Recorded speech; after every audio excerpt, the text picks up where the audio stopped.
এই লুসি কোথায়? বাইরে গেছে। কখন গেছে? দুপুরের পরে। আসবে কখন? 9টার পর আসবে বলে গেছে।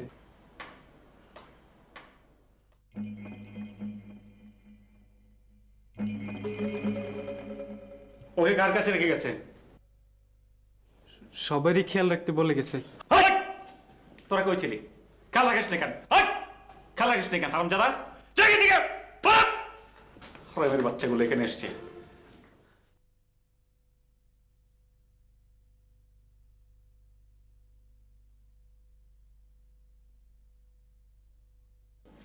এটা কোনো অভদ্র অসামাজিক পাগল লোকের বাড়ি নয় মোতাব্বির। ঠিকই বলেছ। এই বাড়িটা একটা উচ্চাভিলাষী, দায়িত্ব জ্ঞানহীন একটা নষ্ট মানুষের বাড়ি। যে মানুষটা রাত 12টা পর্যন্ত বাইরে কাটিয়ে আসে, আর যার ঘরে আছে একটা একটা মানসিক ভারসাম্যহীন একটা শিশু, যে শিশুটা সারাক্ষণ একা একা থাকে, তার কাপ পিরিচ নিয়ে সে ভাঙে এবং সে ভাঙা টুকরো নিয়ে নিজের হাত কাটে এবং রক্ত দেখে একা একাই হাসে। তোমার কথা শোনার পর অন্য কোনো মেয়ে হলে তোমার গায়ের মধ্যে থুতু ছিটিয়ে দিত। ঠিকই বলেছ। আর আমার জায়গায় অন্য কোনো পুরুষ মানুষ হলে ওই মহিলা পিটিয়ে হাসপাতাল পাঠিয়ে দিত। তাই নাকি? তাহলে তো তুমি মহাপুরুষ, স্ত্রীর গায়ে হাত তুলতে পারো না। তোমার তোমার অনেক সৌভাগ্য যে আমার মতো একটা ভালো মানুষ তুমি পেয়েছো। আমার সৌভাগ্য আর তোমার দুর্ভাগ্য, তাই না? Sad, very sad. আসলে আসলে একজন খুব ভালো মানুষের সঙ্গে বিয়ে হয়েছে তোমার। এতটা ভালো স্বামী তোমার জন্য না।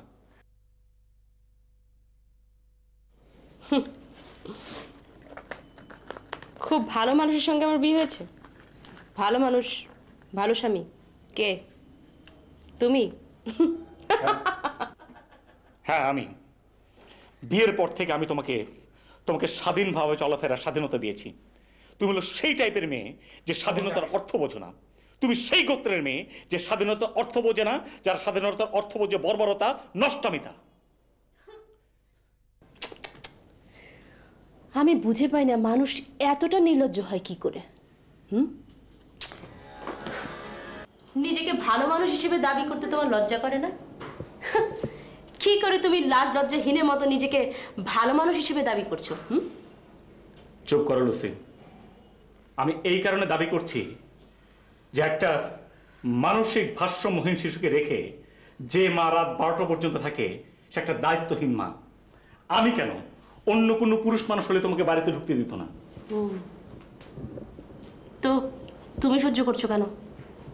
তুমি আমাকে বের করে দাও। গো অ্যাহেড, বের করে দাও। কি হলো? বের করে দাও আমাকে। হ্যাঁ, ভালো মানুষের বাচ্চা, ভালো মানুষ, বের কর আমাকে। কি হলো? ভেজা বেড়ালের মতো মুখটা এরকম চুপ হয়ে গেল কেন? তোমার সাহস তো বেশ বেড়েছে মোতাব্বির। আমারই বাড়ি থেকে তুমি আমাকেই বের করে দেওয়ার হুমকি দিচ্ছ। একটা কথা তুমি ভালো মতো জেনে রাখো মোতাব্বির, তুমি কখনোই আমাকে বিয়ে করনি। তুমি বিয়ে করেছো আমার বাবার বিত্তকে, আর তোমার বিত্তলোভের শিকার হতে হয়েছে আমাকে। তোমাকে আমি কোনোদিন কখনো এক মুহূর্তের জন্য ভালোবাসিনি, তারপরে তোমাকেই আমাকে বিয়ে করতে হচ্ছে। বিয়ে করতে আমি বাধ্য হয়েছি। আমার ইচ্ছের বিরুদ্ধে তোমাকে বিয়ে করে আমি আমার সুখ হারিয়েছি, শান্তি হারিয়েছি, সব হারিয়েছি। আজ আমার সন্তান থেকেও নেই, ঘর থেকেও নেই। আমাকে বিয়ে করে তুমি নিজে জাতে উঠেছ, সমাজে প্রতিষ্ঠিত হয়েছ। তোমার দরকার ছিল সমাজে প্রতিষ্ঠা এবং বিত্তবান হওয়া। ভালোবাসা দরকার ছিল না তো তোমার? থাকবে কি করে? ভালোবাসা কি এটা তুমি কখনোই বোঝোনি, বোঝার ক্ষমতা তোমার ছিল না। তুমি আমার বাবার সরলতার সুযোগ নিয়ে আমার বাবাকে প্রতারণা করেছো। তুমি আমার জীবনটাকে ছাড়খাড় করে দিয়েছো। আপা দমস্তক তুমি একটা শয়তানের প্রতিমূর্তি। মুখ সামলে কথা বলো লুসি। Shut up! তুমি আমাকে সন্তানের প্রতি দায়িত্ব শেখাতে এসছো না? হ্যাঁ, 8 বছর আমি একা সন্তানকে নিয়ে যুদ্ধ করেছি।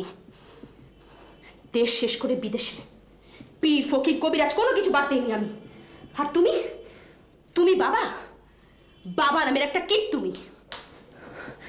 তুমি সন্তানের প্রতি দায়িত্ব শিখেতে এসছো আমাকে। বাবার মমতা নিয়ে কখনো কখনো ওর দিকে তাকিয়ে দেখেছো? হ্যাঁ, কখনো আদর করে ওকে কোলে নিয়েছো? প্লিজ লুসি, আসলে আসলে তোমার কি দরকার জানো?